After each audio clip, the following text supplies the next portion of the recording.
ஆண்டுகள் தமிழகத்தில் ஆட்சி புரிந்து விட்டார்கள் இந்த திராவிட கட்சிகள். அது என்ன திராவிடம் என்று புரியவில்லை. நான் ஒரு சில அதிகாரிகளிடம் பேசிக் கொண்டிருந்தேன்.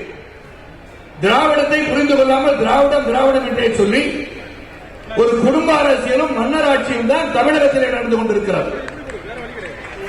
அது ஒரு சாதாரண தொண்டன், ஏழை எளிய ஒரு தொண்டன் நாட்டுக்காக சேவை செய்ய வேண்டும் என்று வருவதற்கு, ஒரு தலைவனாவதற்கோ ஒரு பதவியில் அமர்வதற்கோ வாய்ப்பில்லாத இடத்தில் கையை கட்டிட்டு இருக்காங்க.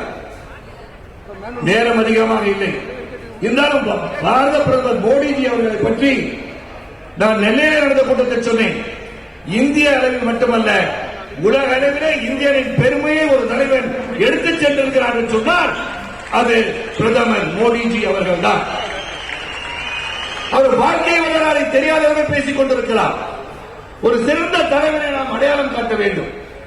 ஒரு சிறந்த தலைவனுக்கு உழைப்பு இருக்க வேண்டும், உறுதி இருக்க வேண்டும், நியாயம் இருக்க வேண்டும், தர்மம் இருக்க வேண்டும், செயல்பாடுகள் சிறப்பாக இருக்க வேண்டும்.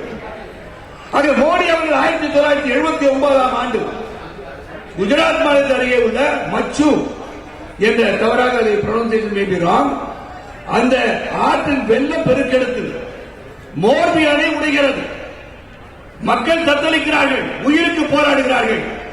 அந்த போராட்டத்தில் அந்த தத்தளிக்கும் மக்களை காப்பாற்றுவதில் ஒருவராக இருந்தது யார்? அந்த 1000 பேர் அங்கு பணிபுரிந்த அந்த மக்களை காப்பாற்றுகிற அந்த இடத்தில் இருந்தது யார்? நமது பாரத தலைவராக, பாரதத்தின் பிரதமராக இருக்கின்ற மோடிஜி அவர்கள் அங்கு மக்களை காப்பாற்ற 29 வயதில் இருக்கிறார். ஆக சிந்தித்து பார்க்க வேண்டும். அவருடைய பயணம் நீண்ட நெடிய ஒரு பயணம். உழைப்பின் சிகரமாக ஒரு சாதாரண குடும்பத்தில் பிறந்து, ஒரு ஏழை குடும்பத்தில் பிறந்து, ஒரு தனிமனிதன் நாட்டின் சேவை செய்யும் போது, உழைக்கும் போது உயர முடியும் என்பதற்கு எடுத்துக்காட்டு மோடிஜி அவர்கள்.